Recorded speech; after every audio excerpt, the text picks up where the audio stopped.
Look at what we saved you converts from. Was that one woman speaking Arakeen from Dune? Wow. Guys, I have a nasty cough. I apologize. Nick, did you used to speak in tongues? I didn't know. I was the lame kid who read the Bible and was like, I can't do this. I can't do this. I'm out, guys. I read the Bible. I can't do this. But bro, I grew up with that stuff. Like when that came on, I was like, oh no, why? Yeah, we've actually talked about this stuff before on the show, but Nick was asking why we wanted to come on Sunday, and I said, well, we didn't do a show Thursday because I really didn't want to be a distraction during Holy Week, like on Thursday, Holy Thursday, Good Friday, or anything. But I did want to come on to welcome all the new converts. And there's some things we're going to tell the converts that they didn't know before they came in. All the little secrets. All the little secrets. There's a lot of things they don't. There's a lot of things they don't tell you in RCIA, and I figured we would come on and let them Save in on the buyer's remorse. Yeah. Well, Nick, how long have you been Catholic now? It's actually coming on 6 years. 6 years. Okay, so at 10 years, there's some things you get perks at 10 years. Once you're in 10 years, you get a few perks. Like, all right. So the thing is, cradle Catholics, like, we could still buy indulgences. It's a reward you get because your parents aren't filthy heretics. So, like, we could still buy, our way into heaven while you guys have to. We get a little punch card too. Every 10 indulgences, you get another one free. Yeah, like you guys have to work your way into heaven. We don't. Sounds real. For Catholics. I want to know: how many converts are in the chat? Is there a lot of new that just came in? That came in yesterday, basically. That came in last night. Yeah. So they're gonna regret coming in after watching this stream. So I went to the vigil last night. That's how you know you really a Catholic. Did any of you guys go to the vigil last night? No. Here we go. Here's one. Just join. Welcome. All right, hey, welcome. Praise God. Praise God is right, man. Okay, so I went to the vigil last night. I always go to I went to the vigil too, yeah. Yeah, it's my favorite liturgy to go to. It's like, it's a very long. Usually it's like 2.5 hours. Last night was like 3.5 because there were so many new converts coming in that it took like 45 minutes to baptize and confirm all the new converts. Was it TLM? Yeah. Okay. Yeah, I went into Manhattan. I went to Holy Innocents. So I invited Ryan Katsu Rivera, who's Gavin McInnes's producer, and we go there, and he has his 2-year-old daughter and his newborn son. So I'm like, let's sit up in the loft, because you're better off up in the loft in case there's a little noise. It wound up working out perfectly. But when we get up there, there's a kid, James, that goes to my parish who was up in the loft also. So it was like all the Long Island guys went into the city to go check this mass out last night. It's unlike any liturgy I've ever experienced. So it starts off pitch black in the church. They got the fire at the back of the church, and everybody lights their candle off the one candle, like the Lumen Christi candle goes up, and it just lights up, and the whole church gets lit up in candles. And the whole liturgy starts off like that. But the highlight of the liturgy is right as the mass begins, and they start singing the is it the Gloria? Yeah, the Gloria in Excelsis. And the bells start ringing, and they pull all the veils off the statues. It's like you get like a rush when that happens. I mean, it's a very long process to get there, but when that happens, like you see all the little kids' eyes light up and stuff. But it really is a very long liturgy to put it's like boot camp for the new converts. Like, guys, just so you know, every mass is not that long. It's like once a year thing. Once a year thing. So then as I was leaving, a guy named Felix came up to me and my family, and he's like, comes up to me and like we were walking out of the thing already. I was like almost a block away. And he comes up to me. He's like, hey, sir, can I talk to you for a second? And I'm like, you're in New York City. You have no idea, And he's like, do you have a channel? I'm like, yeah. He's like, Avoiding Babylon. I'm like, yeah. He goes, I came from Panama. Like, he came up to New York for Holy Week just to experience the Holy Week liturgy. And, I'm glad it was that, and he didn't come just to say hi to you. Right? let down. But yeah, his name is Felix. So Felix, what's up? But like for anybody that bumps into me, but especially Rob, if you guys see Rob out there, like No, make sure you come over and say hello to him because absolutely not. Rob really likes meeting new people and just having conversations with strangers on the street. It's his favorite thing to do. Someone at our local parish on Good Friday said, "Oh, I see you're on YouTube now." I'm like, no. No one at my local parish is allowed to watch because then I can't say anything about my local parish. Well, you want to know what's funny? My daughter made her confirmation 2 weeks ago, right? Oh yeah. And the parish is packed, but it's a Novus Ordo. It's a diocesan parish, so it has both the Novus Ordo and the traditional Latin Mass there. The bishop was there, right? The bishop was there, yeah. Okay. And not one person comes up to me at that one, you know. But if I go to a Latin Mass, I don't care where I am, somebody at the Latin Mass will, you know, at least one person there will recognize me because I have to travel down to the Minneapolis St. Paul next weekend, and I'm choosing the Mass we're going to based on where I think no one will recognize me. I think if we go to the FSSP, someone will recognize me. So I think we're going to drive a little bit further to go to the SSPX. It's funny though, because well, you got to think about most people that are looking out, trying to find that most people that go to the Latin Mass are digging into their faith a little bit deeper, just in general. So I got a question about that, but go ahead. Yeah, so well, you'll see all the time people will point out the stats, and it's like, well, if you look at the Novus Ordo versus the Latin Mass, like 99% of the Latin Mass attendees follow the church's teaching on birth control. 99% believe that Jesus is present in the Eucharist, and the reason for that is it's not accidental. It's because people are very purposely going to a traditional Mass because they do take their faith seriously. So you're going to find a group of people that are there very intentionally, where in the Novus Ordo, a lot of people are, I'm not like, this has nothing to do with the Novus Ordo. I'm not knocking it. There's a lot of people who are very cultural Catholics who just go because it's kind of a leftover vestige from their childhood. And then there's a lot of people that go to Mass just because of heaven insurance, things like that. Right. So what were you going to say though, Fawaz?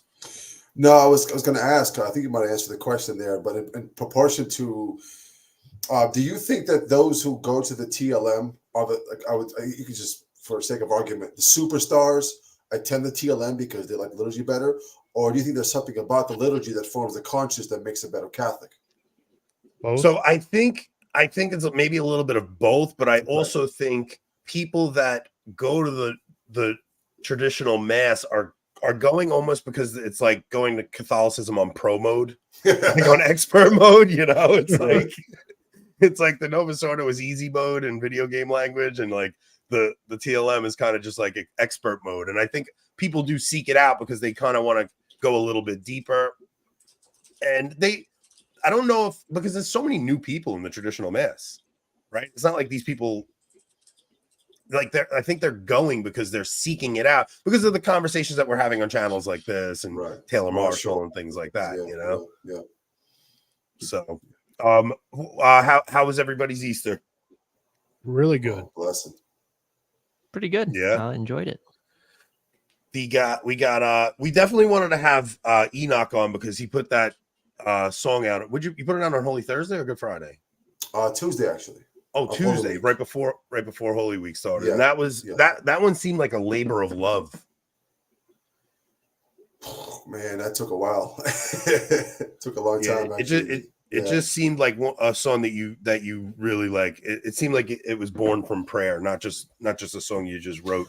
Absolutely. It was kind of an accident in a way. So a couple of months ago, Father Rippergard, of all people, said, what would be cool if you took some chant or some type of like Lord of the Rings or some type of Vikings chant, and you rapped over that with no drums to kind of get rid of that jungle, lower faculty type of rap stuff. And I was like, oh yeah, I'll try to find something. And I was talking to cousin Eddie, actually, Anthony, in his kitchen, and I said, hey, I'm trying to find some type of Drake Triumph type of horn type of beat, so I could do like an Easter song.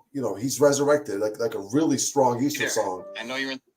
And then we were talking about doing then we were talking about not no, I don't condone any of these lyrics or encourage anybody to go listen to this. But Nas had a song a few years ago where he tells a story backwards called Rewind.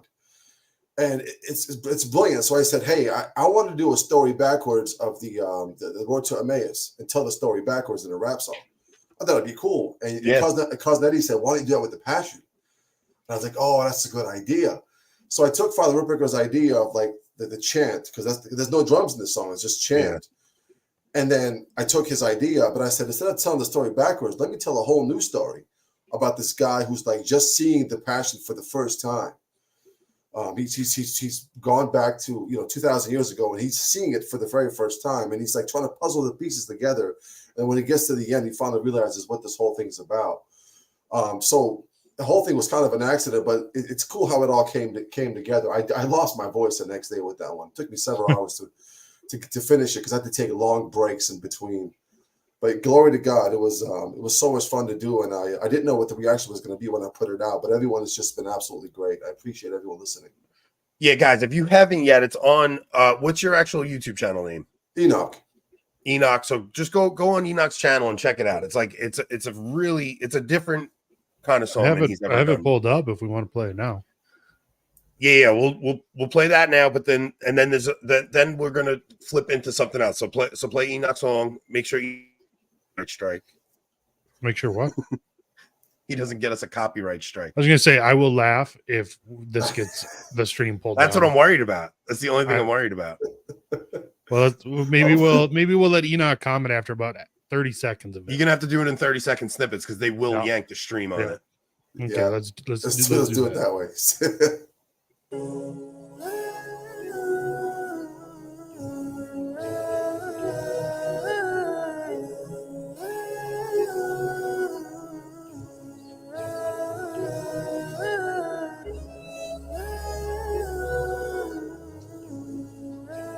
What up, Todd?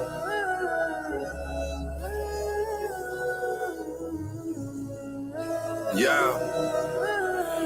All I hear is chanting and chattering, chains rattling, gather them like cattle while assassins ready for battle. So, okay, there's the first 30 seconds.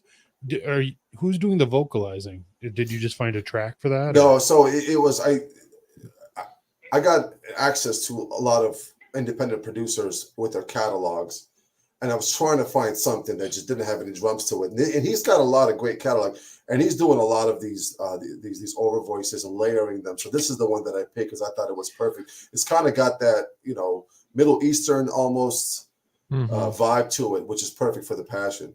So now you're writing this from the perspective of a Roman soldier. I'm writing from the perspective of somebody who's been transported back and has no idea what's going on. It's just somebody that's they just show up to the trial, but they don't know what's going on. Okay. Like, you know what I'm saying? It's like somebody who just heard about this trial, about this Jesus person, and somebody who has a sense of justice in his conscience. All right, let's go on. Pharisees have had it, demand exchange with Barabbas, deranged practice arranged by those in high status. While his fabric is tattered, blood stains on his habit. Half the crowd is cowardice, other half chant crucify him savages.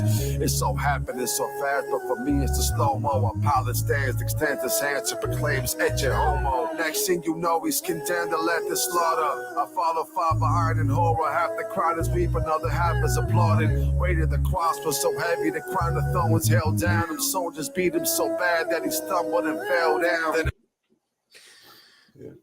This is, did you see somebody posted Ernest Borgnine was in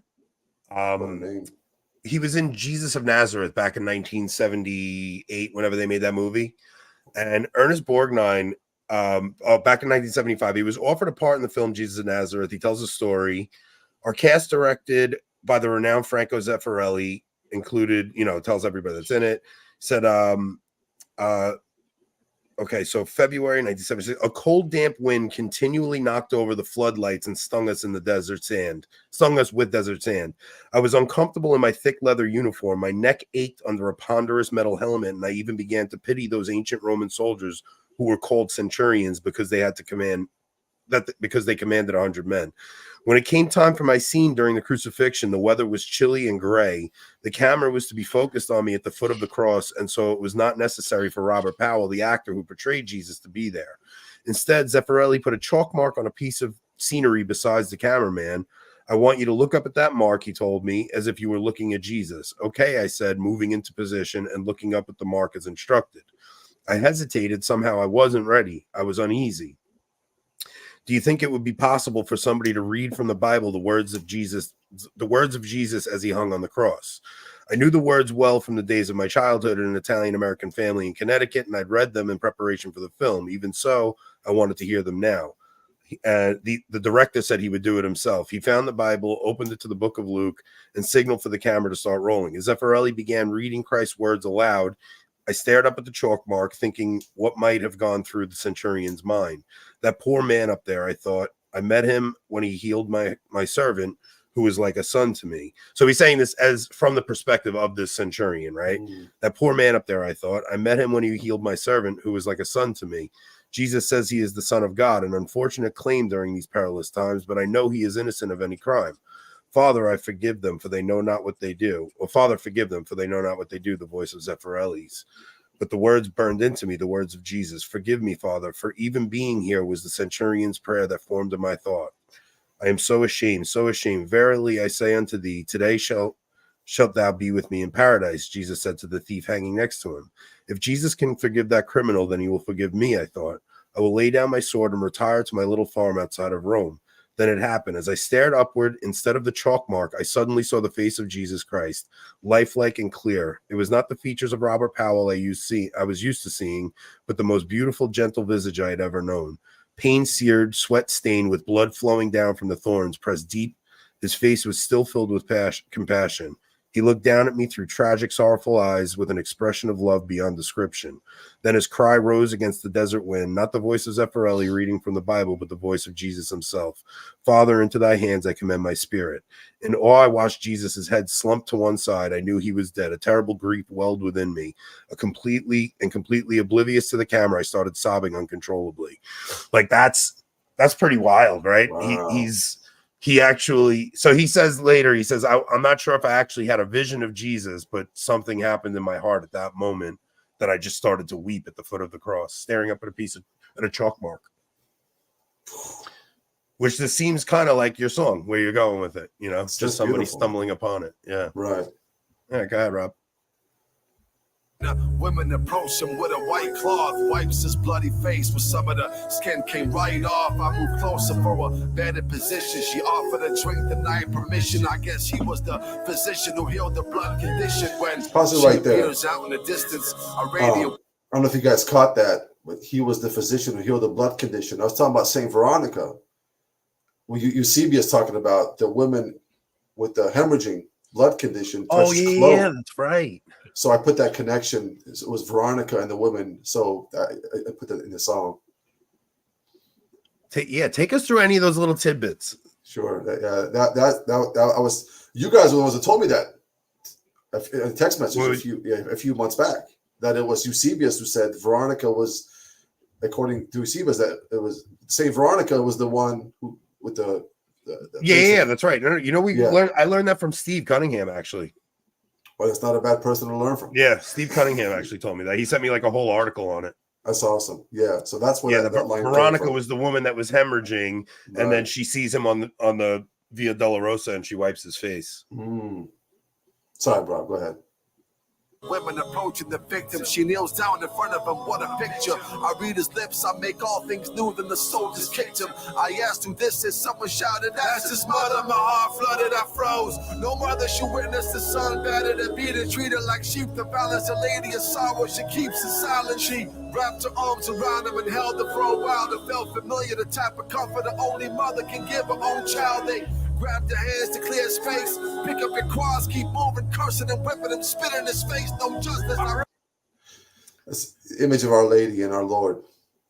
Right, yeah, because everybody, especially at because I'm sure everybody watched the Passion, right? Yeah. Like a Good Friday, it's like a liturgy in my home. We watched the Passion. So I was thinking about like all the different because every time I watch it, it's like a different scene that gets me. And this time it was Peter's denial. So like I've had it where it's watching Our Lady. Everybody loves that scene where she sees him when he falls on the way, and she sees the vision of him as a child, and she runs to him as a child. Like that's one, especially as a mother, that just strikes your heart.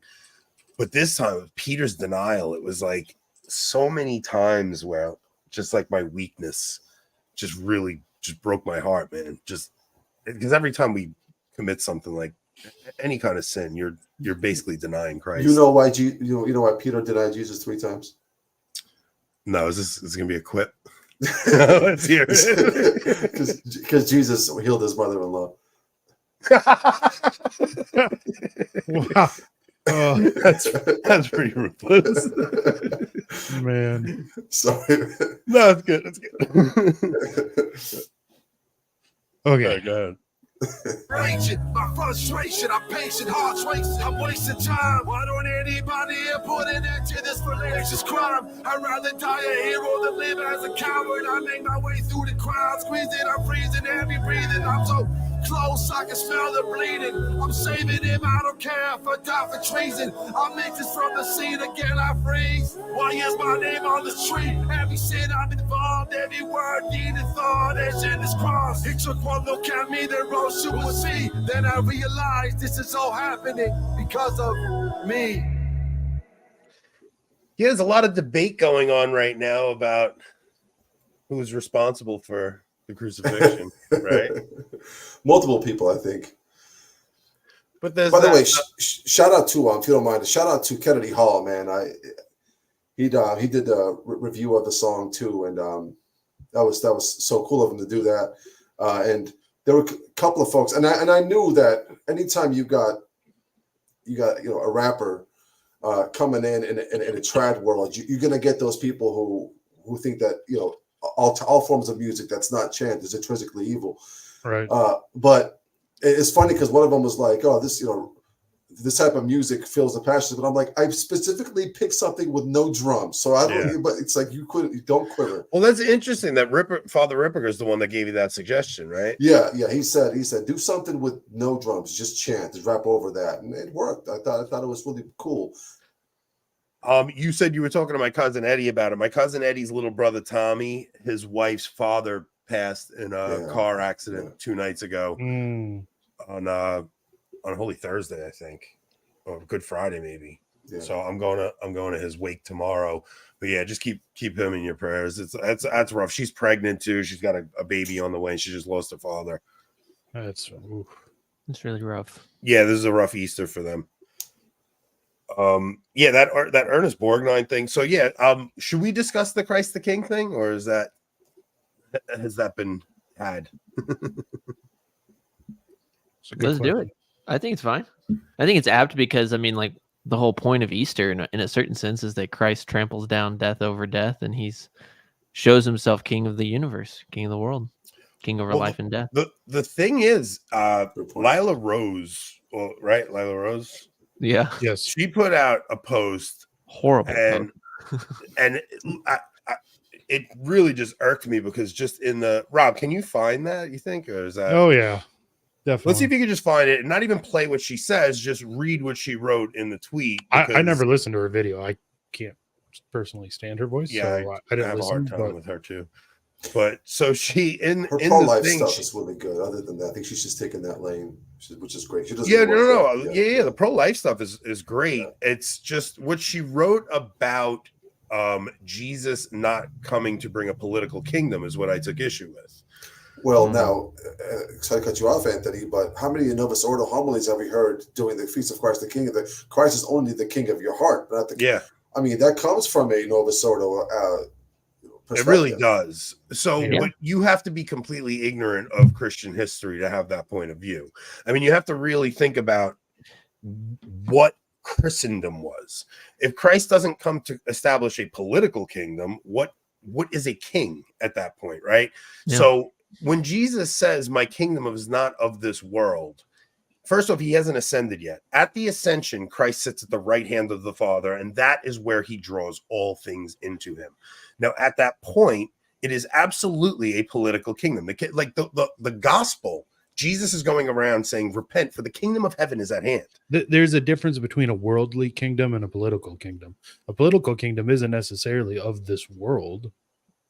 But it is of this world anyway. Like, Well, it is yeah, of this but world. it's not worldly. It's not of this world in origin, I think, because that's the point. Like the kingdom, according to traditional ecclesiology, is the church. So the kingdom of God is the church. So like Christ is the head, comes down. He's the king of the church. He establishes his kingdom through his blood, being the church. And then the church goes forward and conquers the world, conquers civil society for the gospel, right? So that they can bring heaven to earth, if you will. And so, like, sure, it doesn't have its origin point in the sense of like, yeah, it's something that like a bunch of humans got together and let's make a group or a party or a kingdom, but its origin is the Son of God bringing it from heaven to earth. And that's what I think Lila Rose completely messed up, because she, there's technically, I guess, like a right way you could read her, where it's like, sure, like in Christ's first coming, he wasn't trying to like overcome the Romans. So there's like a way you can read it, but then the way she goes forward just butchers Catholic thought.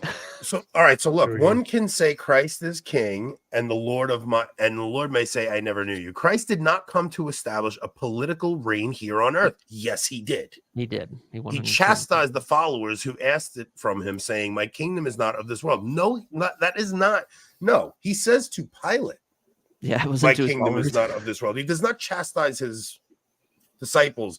Look, what she's getting confused with is his disciples at first wanted him to be the king of Israel in the way they saw it. Right. Yeah. So he was never going to be the king of Israel and conquer the world in the name of Israel in that way. But he absolutely came to establish a political kingdom on this earth. And that is what happened. And that kingdom overthrew the Roman Empire. And it becomes the little stone that, I mean, when you go into Daniel 2 is a prophecy about this statue and Nebuchadnezzar's dream and the head of gold and the chest of silver and the legs of bronze and then the iron and clay mixed, and that image, a little stone will shatter the image and it will cover the whole earth. That is the kingdom that comes, and it's absolutely a political kingdom, and it's of this world. And it's a strange thing for us as Americans, because we have this idea that like there's supposed to be a separation of church and state, but there is not supposed to be a separation of church and state. Her post really is just American liberalism. That's what it comes down to. 100%. So she's right that it is not. Where she says here, it is not the Christian project to idolize social or political power. Idolize it, no, but you should absolutely be in the middle of social and political power. Her next sentence, or next part of that sentence, is entirely wrong.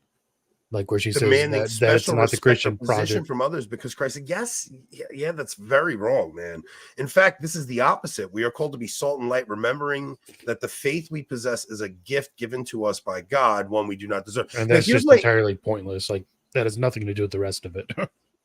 So my issue with this is that she gets on and she makes this proclamation as if she's speaking from a position of authority, and people read it, and especially people that aren't well formed in their faith and really don't understand. And this isn't a knock to Lila. It's just a lot of people have this misconception of what we're supposed to be doing. It was always supposed to be like a one world government so like if you really understand the early church saw it as there was one empire, Christendom. There was going to be one empire. Like it doesn't matter.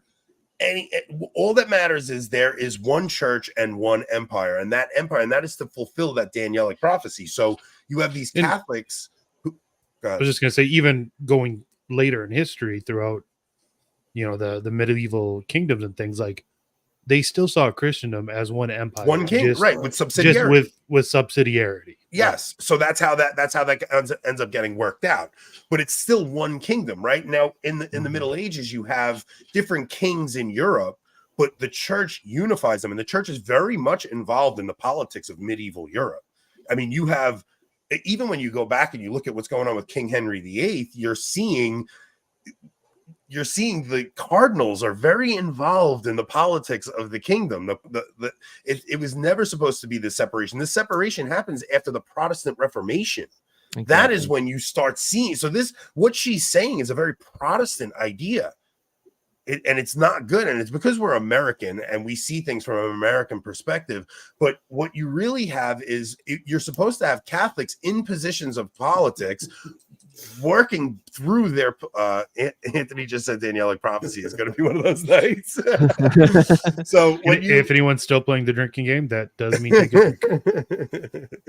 But what you have is you're supposed to have Catholics getting into our Supreme Court, right? We have several Catholics on the Supreme Court. They were able to overturn Roe v. Wade because they're using their Catholic intellect to inform the way they view the law. Right. Now that should be in every position. Like Joe Biden is a Catholic. If Joe Biden was actually living according to the Catholic faith and doing things as a Catholic, we'd have a very different country right now. We wouldn't have Easter being combined with this trans day of visibility.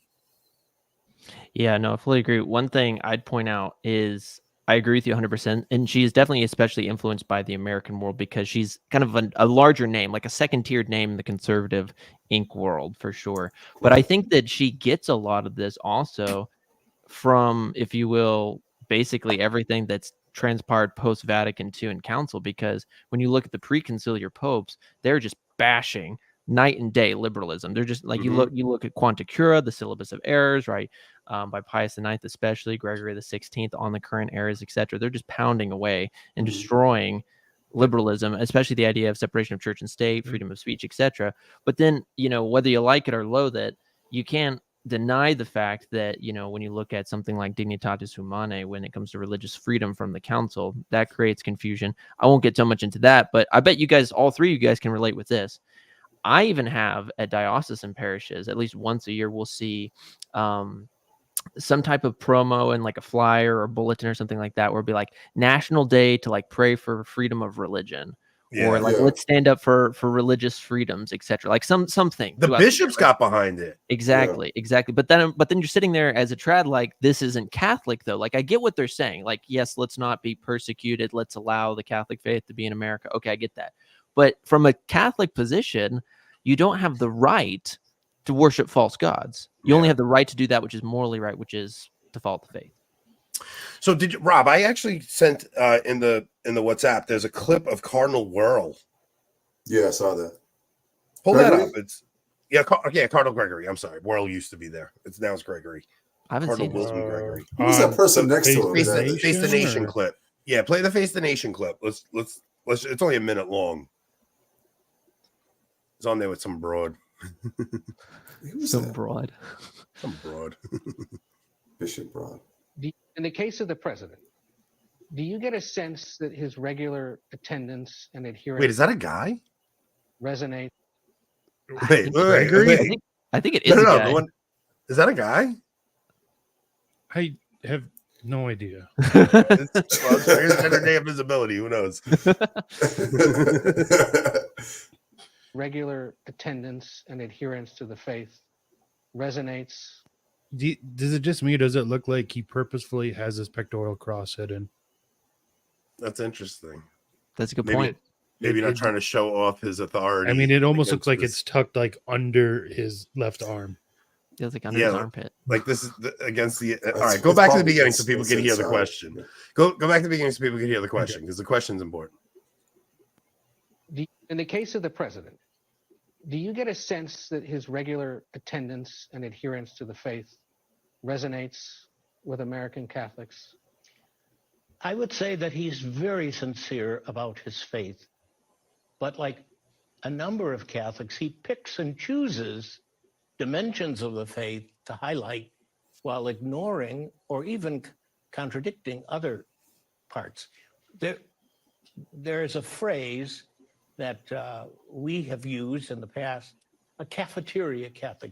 You choose that which is attractive and dismiss that which is challenging. Or, as Thomas Aquinas would say, that's a woman. You allow your conscience to guide you. Is there something on the menu he's not ordering? Traditional Thomas is having an Well, aneurysm. I would say there are things, especially in terms of the life issues, there are things that he chooses to ignore or he uses the current situation as a political pawn rather than saying, look, my church believes this. In the case of the president, So That's actually That yeah, I you're mean, right. Anthony. I didn't some broad. I didn't expect Gregory to like actually admit that. yeah, he did admit more than I thought he would, but even still, what his solution was, well, what he should just do is say, well, my church teaches this, but this is what I believe. He's going the JFK line, right? Like personally opposed, or Right. Personally I'm against this thing, but I won't follow it out for the law. But dude, that's his bishop, and you're talking about a president who came out and on Easter Sunday said this is trans day of visibility thing. Like that was just a direct shot in the face of Christians. It's like, I don't care if he's acknowledging that one of the people he's ordinary of is contradicting the faith. Why does he not excommunicate him? Well, that's the thing. Exactly. He says in the statement that there's many Catholics in the U.S. who pick and choose what they believe. But that's a horrible answer, because according to the solemn teaching of the church, both in canon law as well as in magisterial pronouncements, if you willfully deny one point of the authoritative magisterium in faith and morals, you are not a Catholic. And by even the current Code of Canon Law, 1983, John Paul II, all heretics and schismatics and apostates are automatically excommunicated, right? This is people who are willful, of course, right? People willful, manifest heresy, etc. So he should have come out and very clearly said, yeah, look, Biden's not a Catholic, right? Most people in America who claim to be Catholic aren't Catholic, so maybe he resonates with them. And that could have been a good teaching moment. He could have been like, there's this thing called cafeteria Catholicism, which is just fake Catholicism. It doesn't exist. But that lady, I'm not even going to get started with that. Please, let's get into it. Hold on, Nick, may I say something? Go for it, bro. Think about this. He's probably going both ways too, because you'll say most Catholics, because he'll go with the conservative and say, see, they don't believe what Pope Francis said about the death penalty, so they can pick and choose as well. He's throwing it on both sides so he can cover his tracks. Who's going both ways? The woman next to him. This is a good point. You got to understand that Cardinal Gregory is himself a cafeteria Catholic. All right. 100%. Well, and a lot of our bishops are, right? Like there was a group of bishops that came out and were urging Wilton Gregory to excommunicate Joe Biden. I mean, you had Strickland and a whole bunch of them all got together, and even Mueller, Cardinal Mueller, who was just on with Tucker. I wish Tucker got Bishop Schneider instead. It's hard to understand Mueller. His accent. Yeah, it's pretty tricky. Schneider's not much better. Yeah. Plus Mueller, though, the thing is with Mueller, like, it's really sad because like there's a lot of good he says, but then you read a lot of his books and you see like, he kind of questions the reality of miracles in the New Testament, wondering whether or not they were just symbols and things like that. And Mueller? Like, this is he's a Benedict. Yeah, Mueller. He's a Benedict. Yeah, same as Benedict. And so you're just sitting there like, this is eerily similar to literally Pascendi Dominici Gregis by Pius X, explicitly talking about like modernism. One of its manifestations is the denial of miracles in the New Testament. Now, I'm not calling Cardinal Mueller a modernist. I'm just saying clearly, if he's teaching this, maybe he's been influenced by it in some way. Influenced by it, yeah. And the problem is, like everybody has at this point. It's so crazy. Like all of our bishops have. To be fair, Mueller probably has Anthony's accent.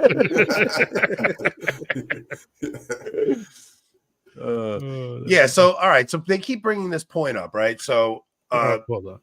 I read that this visibility day has been going on since 18 or 19. This year happened to fall on Easter, but for Biden to ban anything Christian wrong.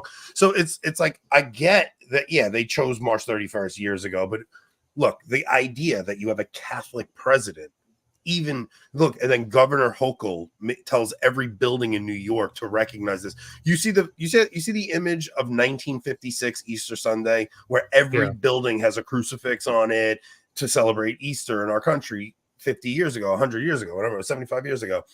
And now they're lighting it up with the flag of the rainbow thing. And you just see how far our nation has just tumbled to go, not even just, like, they'd have been better off just not acknowledging it today. Just been like, all right, let's just not say anything, you know? Like, you know, you're spitting in the face of the majority of people, because still a majority of this country still does identify as Christian and they don't want to see this nonsense. But part of the reason they're doing it is to get a reaction from us. And they're going to use that reaction against us to come down and hammer down on us in the future. It's also election season. It's election. I think it's part of that, Anthony. I also think part of it is that they just know that they can get away with it. And this is something that I've really started to, like, I guess, recognize the evil of, is that so many, all the mainline Protestant denominations, they're called like the classic, the Sister Sevens, right? So like the Episcopalians, Methodists, etc. All of them accept sodomy. They all accept all this. They all promote this stuff.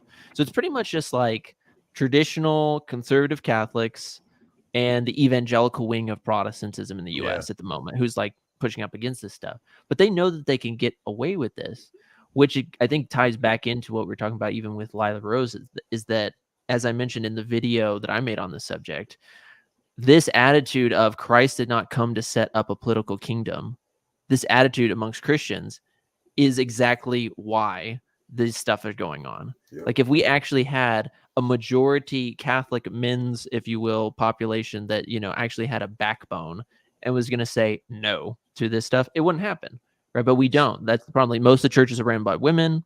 Most of them are more in, like, focused in on some type of communal soft activity. Go to like your average parish catechesis lecture, it's usually run by women. All of the Sunday schools are run by women. You know, shoot, most of the evangelical pastors now, a good chunk of them are women. And so my whole point is that everything's gotten so feminized. And so Christian nationalism, man, it's the only way to go forward in the long term. So that conversation's been popping up a lot lately, right? Christian nationalism, and they're trying to say it's like a dirty word and stuff, but it really is. I mean, if you look towards even a country like Hungary, which it's not even a Christian nationalist country, but at least you have their leaders trying to allow Christianity to form their judgments and opinions and stuff. Like, we're in such bad shape now that the idea that Christian nationalism would be this dirty word, like, because people think it's like theocracy we're looking for, to be like the Christian Taliban or something. No, it's that we want we want something more akin to what was going on in medieval Europe, where we just have to recognize that that has nothing to do with nationalism. And the problem of Christian nationalism is the nationalism part. The church has historically been opposed to nationalism. Yeah, it would be more like orthodoxy. What? Like, orthodoxy is a nationalist thing, right? So like the different Orthodox churches are very intertwined with their governments, and so, you know, the Russian Orthodox and the Greek Orthodox, like they're very, it's very nationalistic, where the church is supposed to be universal and it's not supposed to be very nationalistic within a thing. But regardless, it's a pretty dire situation.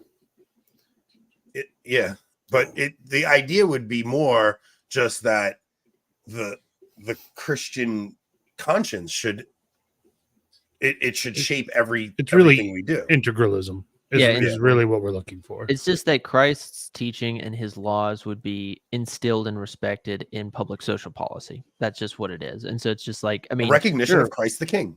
Yeah, exactly. It's like, okay, yeah, everyone agrees that you shouldn't go out and murder an adult. I use that key phrase, adult, right? Because we seem to debate if you're not born.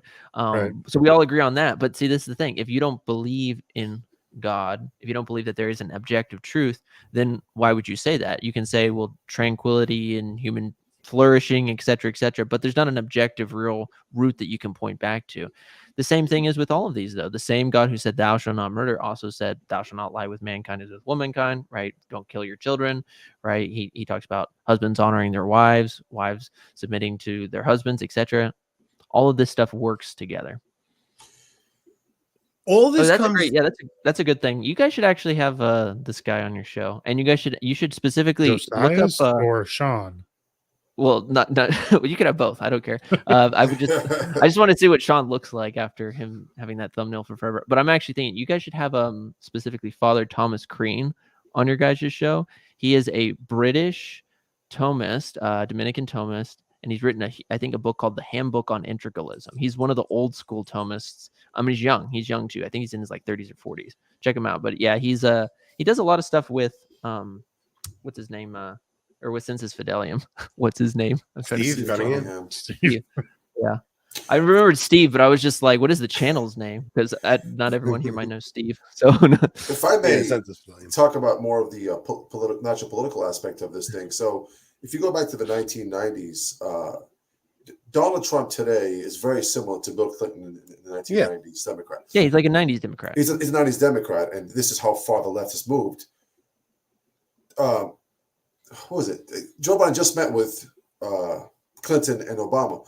When Obama came in, 2012 was one of the only election at that time where it was primarily relied on the base, where the independent person didn't really matter as much. If you could push the base to come in, Obama was such a charismatic figure that he could really rally the base.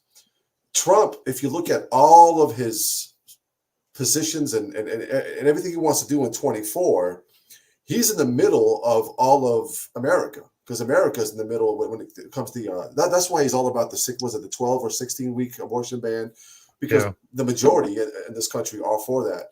So what Biden is really thinking of doing, and you saw what happened in Michigan because he's losing those Dearborn. That's why he's trying to call it ceasefire on Israel and try to get rid of Bibi.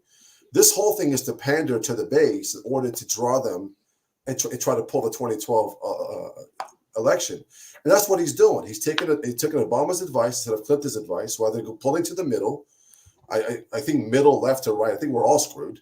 But politically speaking, he's instead of pulling to the middle like Trump is, he's trying to go far off left, get that base so that they can have that election in November.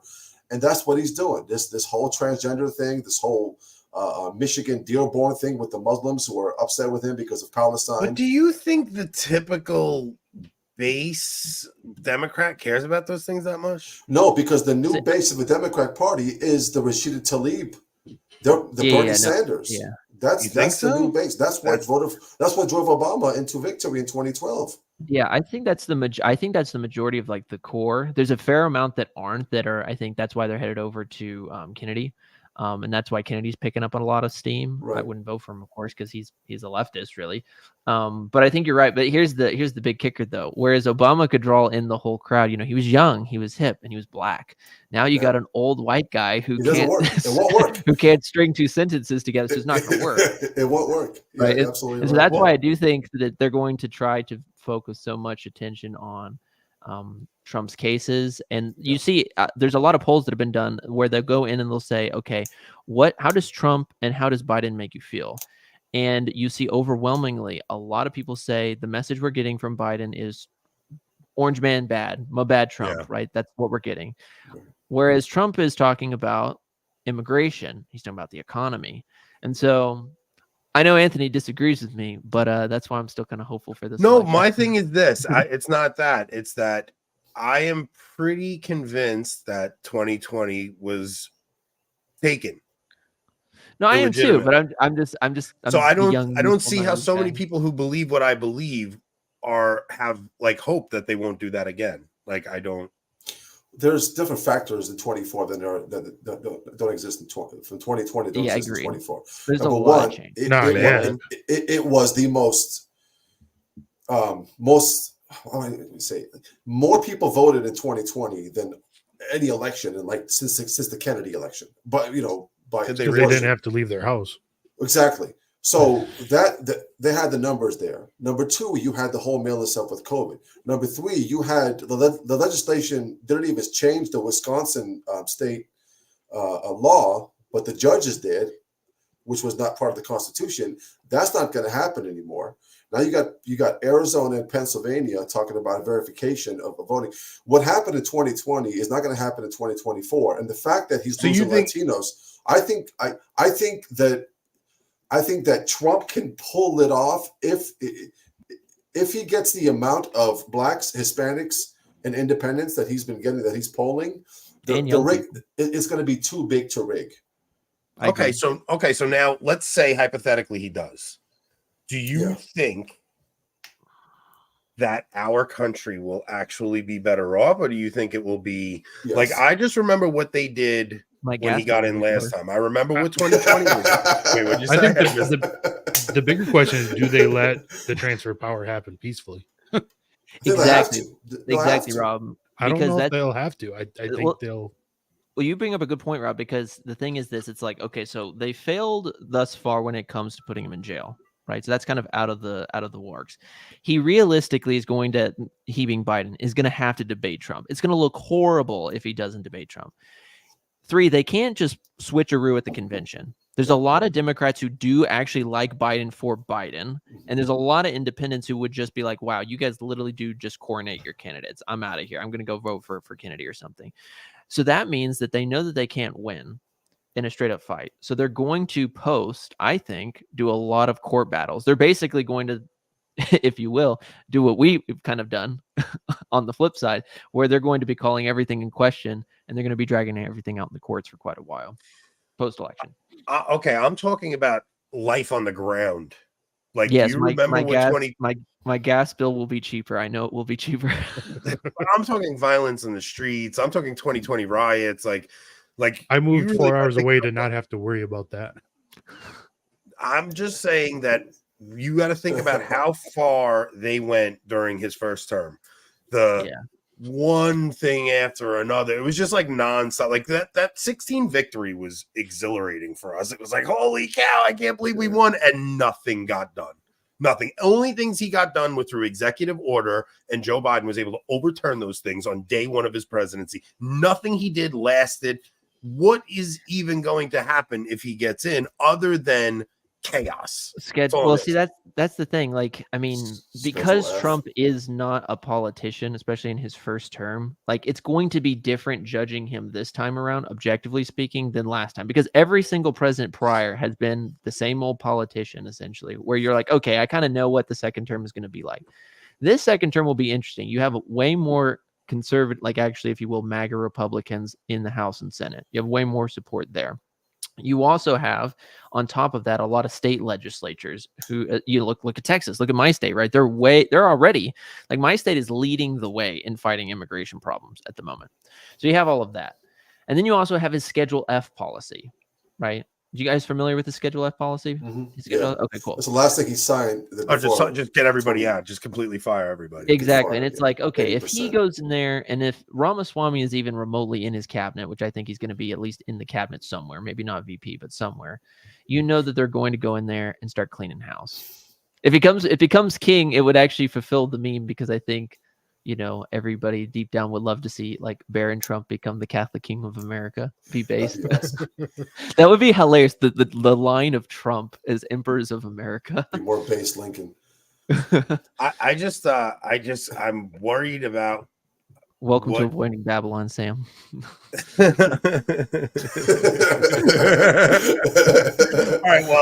All right. So. Yeah, that's the truth. That's funny, because Sam's been here since the beginning, so he knows. Off the rails. Is that what happens? We're all over the place. Like, I want to kind of go back to music, because my cousin Matt sent me something about Gregorian Chant, like these AI Gregorian Chant things that they've been putting out, and they're not real Latin. Like, I sent one to the thing, Rob. It's Gregorian chants in honor of Jesus Christ, sacred choir for the Son, but it's an AI chant that is not real Latin, is what my cousin told me. I haven't watched it. Like, what is it? Just like Pig Latin, essentially? Yeah, like he's like, dude, somebody's got to talk about this. He said, please call out these fake AI generated Gregorian chants that are nothing but background noise, leading people to believe they listen to prayer, but it's all garbage. Random Latin words put together, nothing prayerful about it, just another way to deceive people. It drives me crazy. So I don't know what this is. I haven't listened. Love how we haven't verified this. Okay, let's go.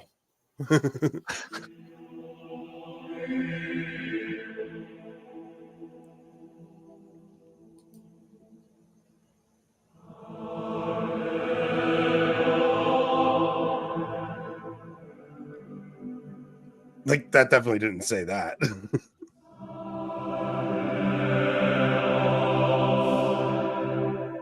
I don't think there's any words here. Yeah, it doesn't sound like it's actually chanting anything. I don't know. That was a submission from my cousin. I don't know. I want to meet your family if they I'm send gonna text rap like over that. this next time, guys. Thank you for that. I'm gonna rap. Yeah, the AI stuff's getting strange. You know, speaking of AI, see, here's a question I want to ask all three of you. I feel like this is interesting. It kind of leads into AI, but do you guys think that, like, by the time that, you know, I'm about to die, whether that's, you know, in 5 years in World War III or when I'm 80, we're going to be, you know, eating bugs and living in pods? Yeah, where do we see the future going? I don't know, man. I'm pretty worried about a lot of it because I think I see even how much I am on my phone, right? Yeah. And I think a lot of people say like, "Oh, I'm never putting the chip in my head. I'm never putting my chip in the chip in my head." But like, the chip is in your hand at all times, and you're freaking in it at all times anyway. I'm worried of how much control our phones have over us and how easily we're all swayed by things and not living in the real world. Part of me almost hopes that there is some kind of cyber pandemic and the whole freaking grid goes down. Dude, and we just go back, revert. It's like I ask this question oftentimes when I'm talking to dudes, but it's like, if you knew that there was like a warehouse, right? And you knew in the warehouse somehow, right, all of the connections, all the hoverboards, if you will, of all of the impure websites were inside of this shed, right, on these hoverboards. And you could go in there with the baseball bat and destroy it all, and it would just be gone forever, right? Would you do it? I think I know your guys' answer, but would you do it? Wait, what was the question? Just the bad websites? Or all? Yeah, let's just say all impure websites. Well, yeah, of course. Yeah, exactly. And it makes sense, right? But then I take it to a step further and I'm like, okay, if you actually could though, like go in, let's just say like push a button or smash up a monitor, if you will, that had just the internet, if you will, on it. Yeah. You'd wipe out the internet. Would you do it? It's a tricky question because look, we have a lot of modern comforts, but if you knock out the internet, you're killing. Welcome back to the 80s.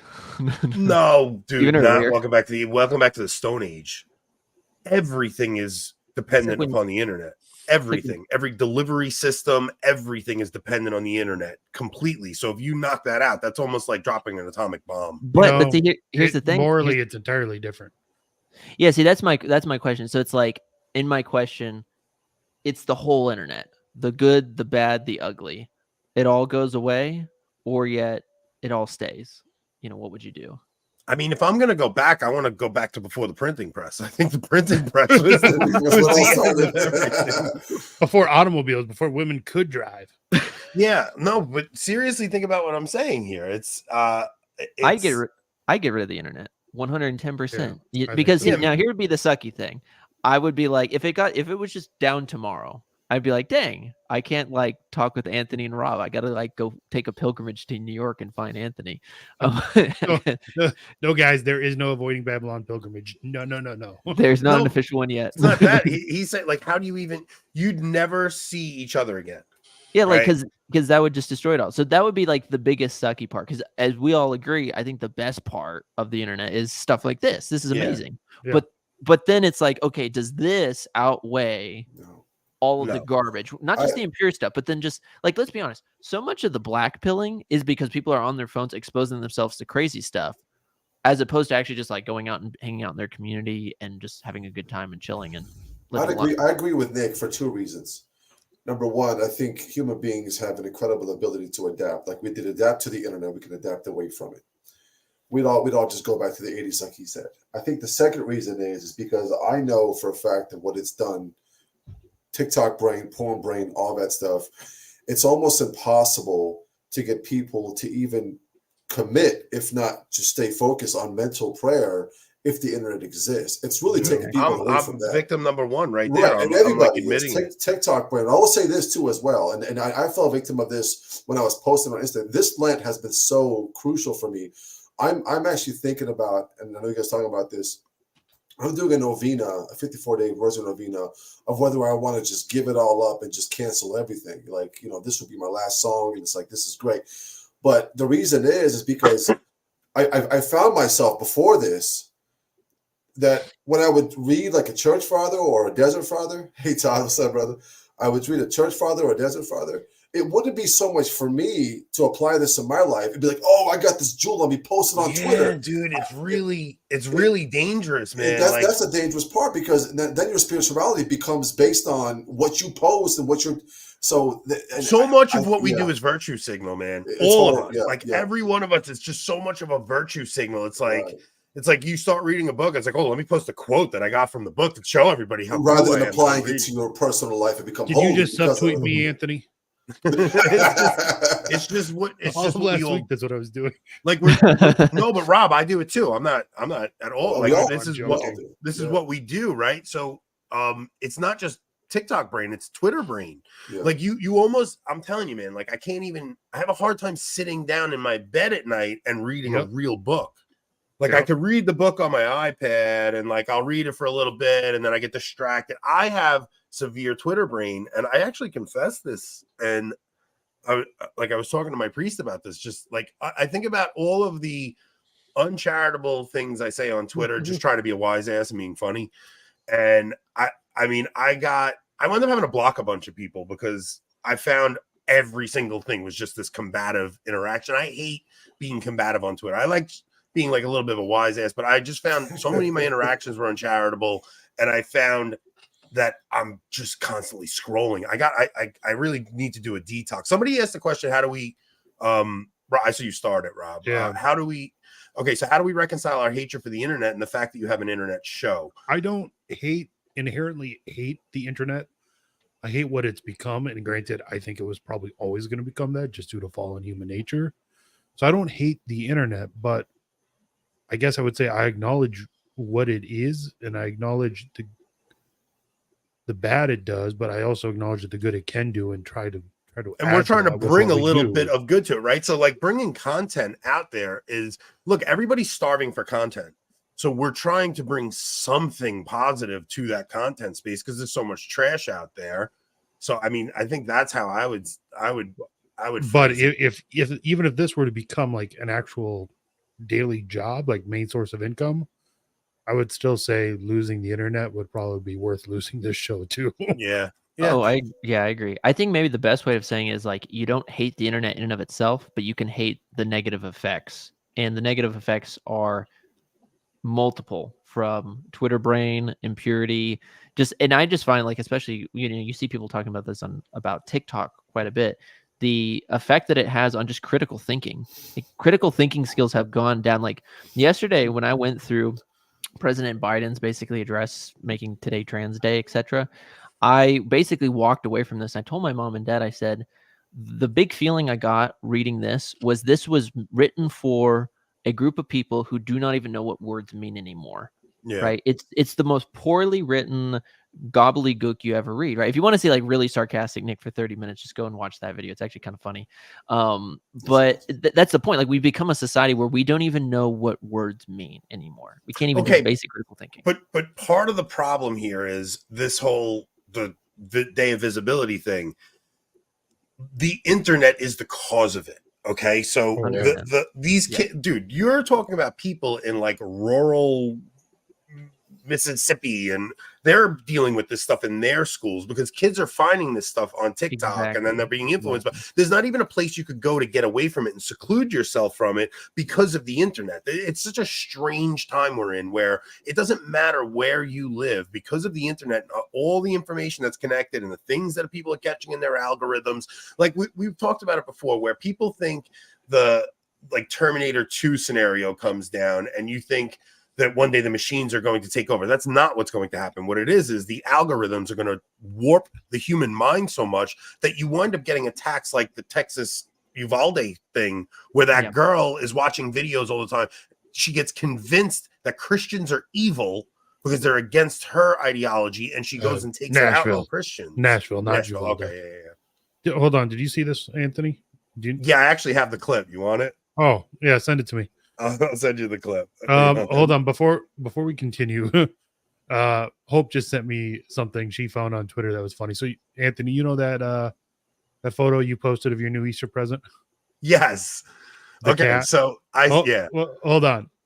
This was the tweet that showed up on her feed right after that. Pets, life's apology for crummy day, for every crummy day ever. If my pet makes you uncomfortable, I'd be happy to lock you in the other room. Anon. Be the person your dog thinks you are. Okay, so to touch on this cat thing real quick, my wife thinks she's cute and she brings a cat home. Okay, this cat, I'm allergic to my other cat as it is, but it's allergic to it where if I pet it and then touch my eyes will get a little red. This cat I am so allergic to that I broke out in hives when I touched it. That's awesome. Like, dude, it looks like I have poison ivy all over my arms from touching this cat for 2 seconds. I'm like, I know you think the cat's cute. It's not happening. Like I can't be allergic to my house. Like it's just not happening. I'm not coming home every day and being allergic to my house. Rob, I did send it to you. Okay, but just to talk about go back to the conversation we're having, there was one good question followed by a very relevant comment. So this question has a lot of people do get their Catholic community from the internet. Mm-hmm. And if that were to drop, a lot of people would feel alone. And then that was followed by this from a new convert. What advice would you give to a new convert to the church suffering from loneliness? No friends, not just Catholic friends, but none altogether. I have two great tips for you. So number one, go find yourself a copy of St. Francis de Sales' Introduction to the Devout Life. He has a whole really short chapter. It's like 2-3 pages in it, where it literally just talks about how to deal with loneliness as a Catholic.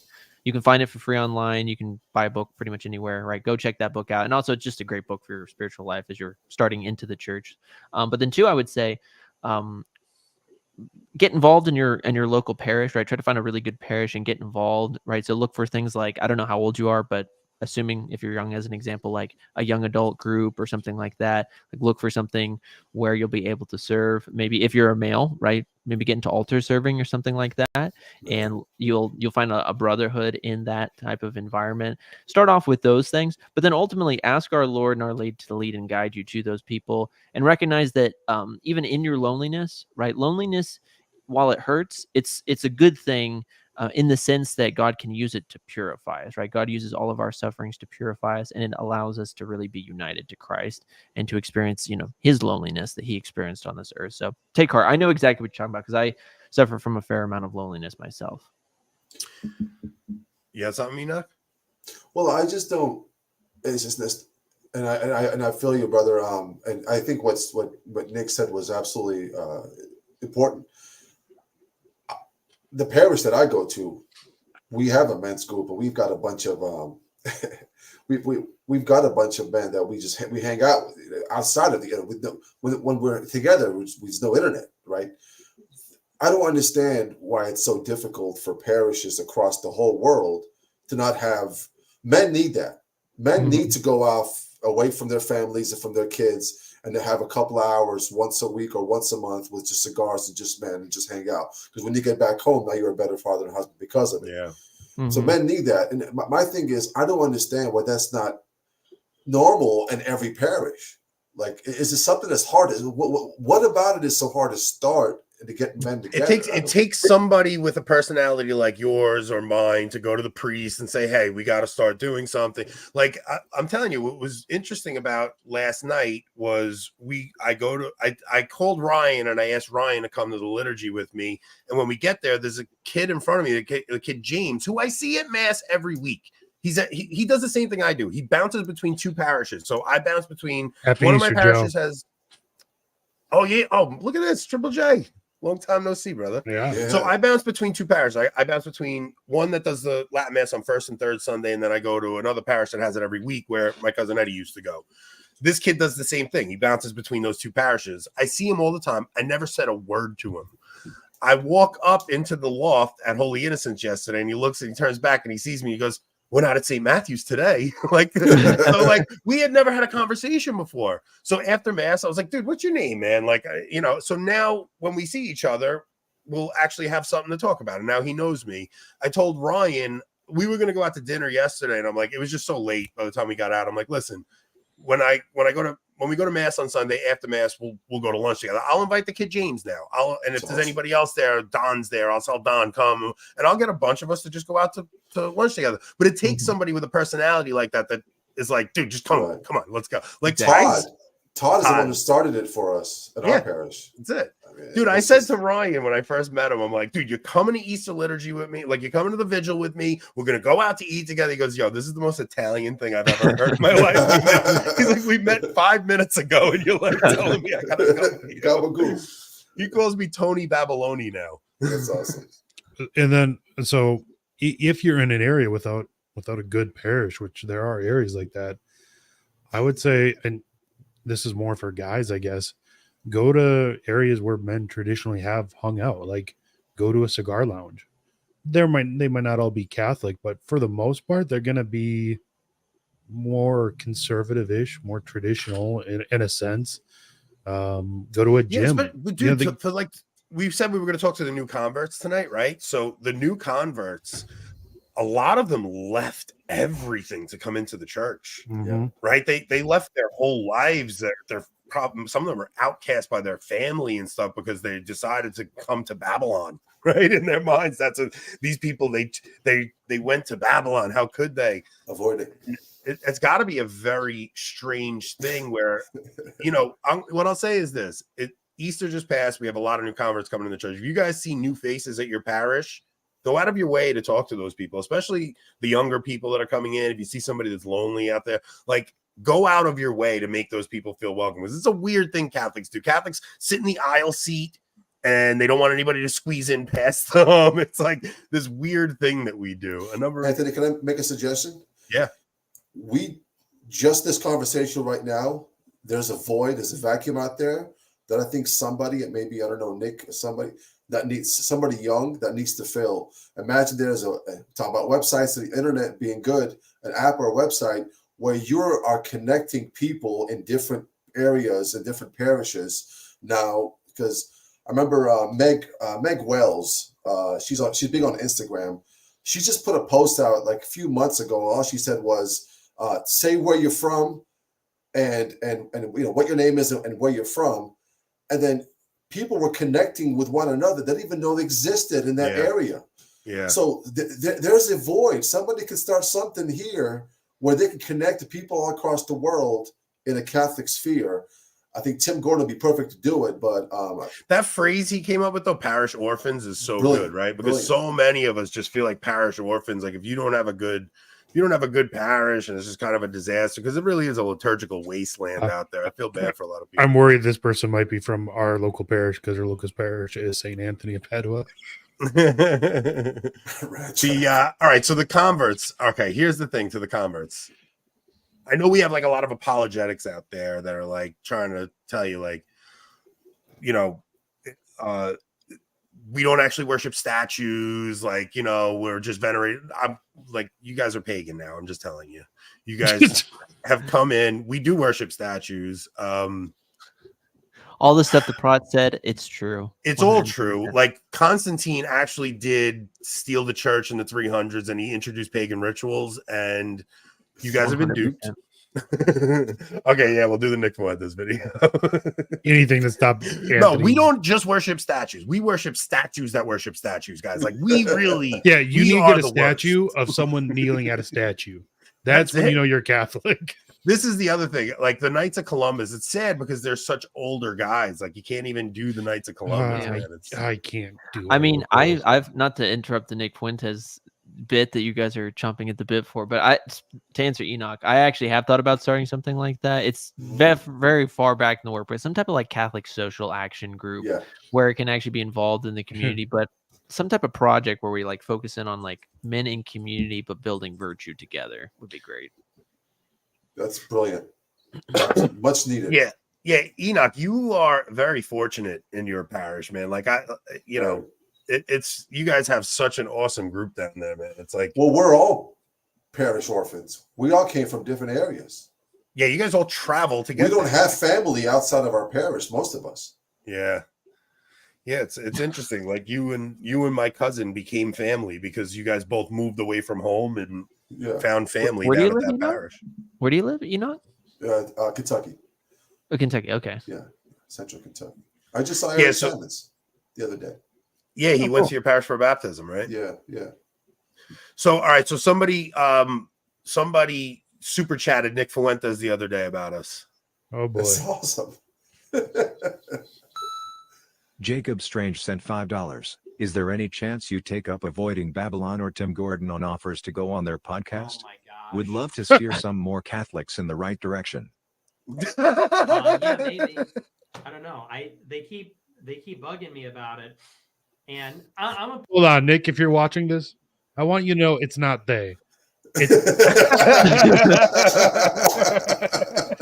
not me. Yo, I got don't- all right. So I I don't know like- I know two people that know him. And I asked the first one, I'm like, yo, just shoot him and ask him. And I don't know if he even got that text. So then somebody else that knows him was like, yo, I can get a message to him. Write me a message. So this is the message I sent. So you guys want to hear the message I sent to him? Not really. Should have asked Rob. Yeah. I'm gonna tell you guys this message I sent. Okay, so this is what I said. Nick, I know it's a long shot, but here it goes. Avoiding Babylon is a small but fast-growing Catholic channel that has some stellar guests: Mel Gibson, Taylor Marshall, Matt Fradd, Tom Holland, Trent Horner, name a few. My perception of you until recently was shaped by rumors and bad press. Before seeing you on Gavin's channel debating Adam King, I'd only seen out-of-context clips that made you seem like a monster. Since then, all I've seen is an intelligent guy who also is hilarious. I know you get 1,000 requests, but we'd love to get you on. I can't offer you much, but maybe you'll build some treasure in heaven for taking a small but humble channel interview. So that was the message I sent him. Apparently, he thinks that's bugging the crap out of him. So we'll see. Okay. Was there anything else after that? Yeah, I think he actually softens up to us after. to just You look get, so like, happy. bugged. Like I don't do a lot of interviews because I don't like doing them, and I'm very busy. And when people are just like constantly on my shit, I'm like, I just don't want to do it, you know? So yeah, sure, maybe. Okay. You know, I gotta, you know, and I don't mean to sound like a douchebag or whatever, but I get a million texts and emails and stuff every day. I'm busy all the time. So if I don't respond right away, or if I can't get to it within a day, like, I hate how he doesn't look at the camera. chill, I hate it. please. Yeah. So look, dude, Your whole everybody- interview would be that. especially He's now, coming. right? He's coming. Especially now, after having the thing. Sean, I don't think he softened enough. Yeah, I was gonna say. I think what the best advice would do is, guys, just keep bugging him. Like, he seems to want you to bug him over and over. So just keep bugging him. You know what? We're done. We're done.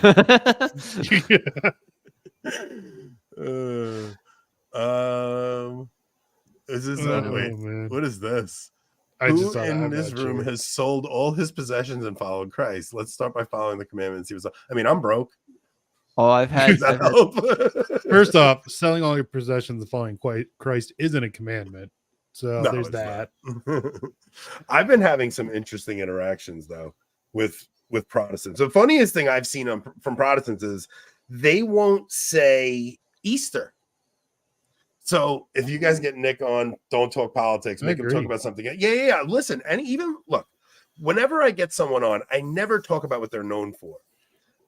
We got Taylor Marshall on, and everybody thought we were going to go down like the church drama route. And I'm like, no, let's talk biblical typology. I got like, anytime I get somebody on, I always try to go a different route. So it's We got Tom Holland on, and he didn't talk about his miraculous healing from cancer. Can you believe that? Unbelievable. Can you believe that? Why don't you guys get John Doyle on first? Yeah, maybe I could do that. Thursday knows him. Thursday could probably get me that interview. I don't know. I can ask him. I don't know who he is.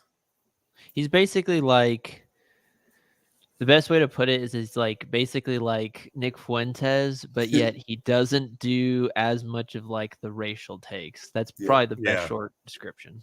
So I don't think Nick is like his. If I talk to Nick, I'd want to talk about ways to build culture or something, right? Like I don't know. Like it's the thing is everybody gets him on to talk about the racial stuff. It's like, all right, but you know, like we all know his position. I mean, it's interesting now because the past year, I've been kind of coming around to recognizing, oh wow, man, like I've bought the boomer neocon version of politics for so long that I never really understood that our foreign policy is pretty based on horrible Protestant theology. Like so much of our foreign policy towards Israel is based upon horrific Protestant theology. It just is. It's like all third temple stuff, and they want to, support Israel because they want to build that third temple because it'll hasten the second coming of Christ, because they all think they'll be raptured up. Like, these people are insane. And that's actually the position that so many Bible believing Christians have. It's nuts. These are the same people that won't say Easter and they call it Resurrection Day. Right. Because, now that we're Catholic, we're all Ishtar worship. They're the same people that will walk into a Catholic church and point at a crucifix and either say, one, that's an idol, or two, they'll say, you guys focus so much on his death. Like, he's alive. Don't you know this? Yeah. Why do you still have him up there suffering on the cross? I don't know, because if that's what you focus your life on, you're actually find the meaning of existence. Because it's literally like the middle of human history. It's the core. It's the center. Traditional Catholicism is the only thing that can save this country. That's just, there's no other way. Amen, bro. Amen. I believe that. 100%. So how do we get? We ain't doing nothing. Yeah.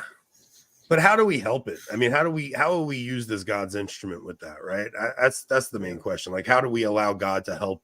How do we allow God to use us to be an instrument for his glory? I think like two things. One, you just have to be sacrifice holy a red heifer. Oh yeah. Why not do that? Sorry.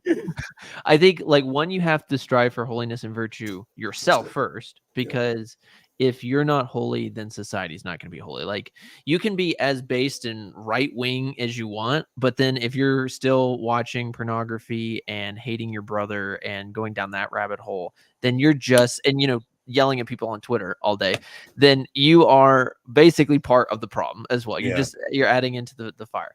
So striving for holiness is the first and the core and the key thing. But then two, I would say, link up with other like-minded men and actually strive and plan ahead to do something in your community. So I won't say this for more than a minute, but like, I put this out on the Telegram chat yesterday, right? That I'm in the process of starting kind of like a political Catholic social action movement that's old school, where it's like, okay, let's not. Lila Rose is not going to be happy about this. She is not at all. She's not invited. She's not invited. Don't call it Catholic Action, because that name has a history of failure.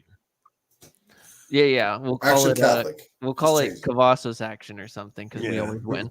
But anyway, the point being is like some type of organization where we're not just doing what like a lot of right wing people do, where it's let's go and say protest the drag queen story hour. We're definitely going to do that, right? Because you got to call out the evil in your city, etc. But let's also actually link up and say, okay, who works at what businesses? Let's shop at each other's businesses. Let's go down to the soup kitchens and work with people there. Why don't we just go and throw in our own events, like once a month rosary rally in the middle of town, with the specific intention being praying for America to be free from communism and to move past this classical liberal nonsense that we've had in the country for forever. Basically things like that. Or so if you guys are interested, do a monthly rosary for the Pope's intentions and really piss him off. Yeah, exactly. Pray that communism won't overtake Rome. But basically stuff like that. And so there's a lot of guys who are interested in that. If you guys are interested in like doing something like that, if you're part of the Telegram chat, reach out to me. I'd be happy to talk to you. It's still in the very big early on section. That's brilliant. You know why that's brilliant? Because it's giving men what Islam and the left is giving them, that the Catholic Church is not. Well, when I say Catholic Church, I'm talking about the feminized, effeminate within the Church. It's giving them a sense of heroic virtue and purpose that men desperately need nowadays. That's why they go to these things. When you post a black screen, you have a sense of fulfillment that you just helped the BLM movement, or when you post the rainbow, they're given a false sense of purpose. But what I think what he's doing here is he's giving men a sense of purpose that I think can grow for virtuous men. They'll become better husbands and fathers. Then it will return slowly, put the country down. Put the country back up. It has to be a grassroots. It has to be grassroots, in my personal opinion. It's going to take a long time, but I think we can get there. I want it to be basically like the new version of Knights of Columbus. Let's be out in the community. Let's do stuff and actually help. Tootsie roll, everybody. brother. Bring the Tootsie Rolls. Yeah, and let's do it. And also, check this out. It gives men that sense of community that we've been talking about, where it's like, okay, maybe you don't have the best parish around you, but if this thing was to get big enough, hey, just go down to your local chapter of this organization, join up, and in the organization, it's not just, hey, let's just sit around and rail against lefties, but then go home and watch pornography behind closed doors because we're hypocrites. Let's actually strive to build a regimented rule of life, strive to be virtuous, practice, talk about the virtues, work with them together, and then let's go out and transform society for the kingdom of God. Yeah, if you guys are still looking at filth on the internet, I don't know, man. You're cringe and gay. Stop. Yeah. Hold on. It's gay. Stop it. I hate seeing myself. It's weird. I'm looking at myself on screen and I'm fine with it, but hearing a recording of myself is looking cringe. at yourself on I still screen. personally, it's gay. Stop it. I think that's one of the greatest moments on this show, not gonna lie. It's the greatest moment in internet history. Yes, Enoch is on Twitter. Enoch, are you going to the Trad Recovery Conference? Were you asked to speak to be the opening band, if you will? I'm performing, bud. Hey, let's go. I'm performing the clans at the Trad Recovery Conference. All right, listen, we're gonna wrap this one up. Everybody, if you're not a subscriber to our channel, please hit like and subscribe. Please, guys, help us grow the show. And it would mean a lot to us, especially you new Catholics. We are the most normal Catholic show out there, I'm pretty sure. We're just a bunch of guys just hanging and talking. And we have a locals. And okay, so I bought recording equipment to go to parishes, and I'm going to do some man on the street interviews. Let's go. In our locals, you guys are going to help us come up with questionnaires. So once you join our locals, you get the Telegram invite link. We don't give it to anybody that's not in locals anymore. So that's not my choice. That's not Rob's choice. It's the man who runs our locals. It's locals. There's not one particular little man that runs locals. There's no. There's a guy that we chose to run it, and he runs it with an iron fist. So if you want the locals link, if you want the Telegram link, you got to join locals. I hope so, man. We try to just talk to you guys about the things that are on our minds, and I think we're just pretty typical guys. I thought you guys were going to get to the RCIA topic. When you come into this show, never expect. I told you guys you were bamboozled at RCIA. You actually are OCIA. It's OCIA. Yeah. So look, join our locals. Come on, you guys got to support us a little bit, man. We're doing our best here. Rob and I put a lot into this show. Anthony just spent like almost $700 on recording equipment. So I didn't spend that yet. I started buying stuff that so far I got microphone adapters and stuff. I still have to get some more stuff. If you guys want to contribute to the actual man on the street interviews, Rob has a tip jar set up. Just label it that it goes directly to me getting. Hold on, do I still have that?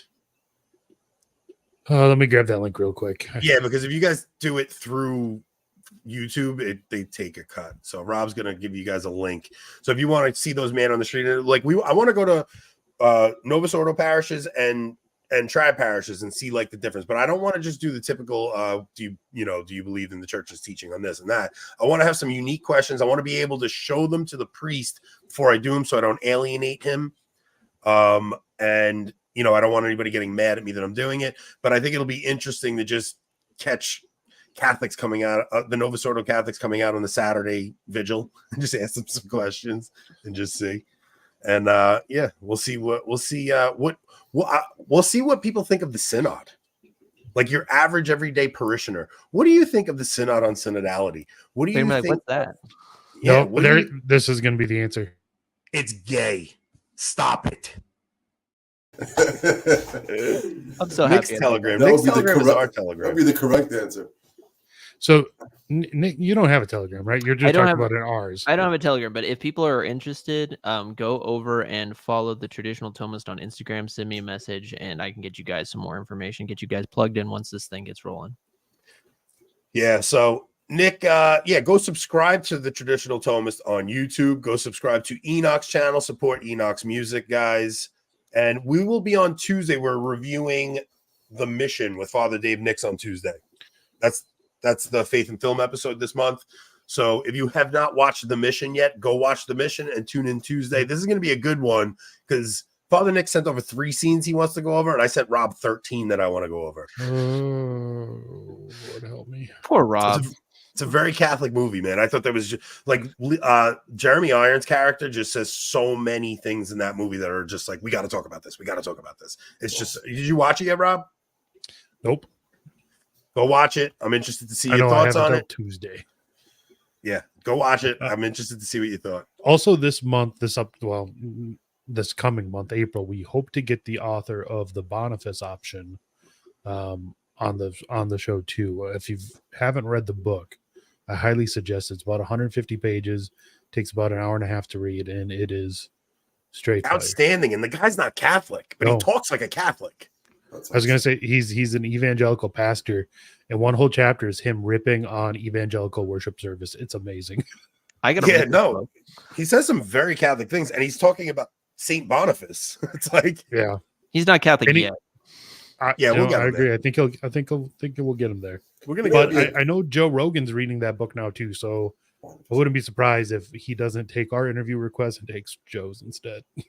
Yeah, that's very. The show would be way more epic. Yours is way better. You know, it would be a good show if you guys get William Albright on. William Albright. Oh yeah. And just get the audience ask all Marian type of questions because he's an expert on all Marian dogmas. That's a good idea. Yeah, and if you guys have any other people you want us to get on, let us know. So, all right, guys, go subscribe to our locals, please. Come on, Rob and I are begging like paupers over here. Come on, there's no better show than ours. We're the best show out there. Come on, you guys are supporting Pints with Aquinas. He doesn't even know you. He doesn't even talk about Aquinas. Exactly. He doesn't. It should be called Pints with Thursday. The movie review is Tuesday, not Thursday. Tuesday the 2nd. Yeah. Tuesday the 2nd. So tomorrow we're off. I have that week I have to go to. Then Tuesday we're doing the movie review. So all right, we will see you guys later. Yeah, we can get Bug all on. Bug and I talk. I can ask him. We'll see. I met Matt Frad too. I have too. Nick was on Pints with Aquinas. Pints with Cigars. Pints with Cigars. When they invite me on the good night. When they invite me on the rundown, we'll see. But all right, let's get. All right, see you guys later.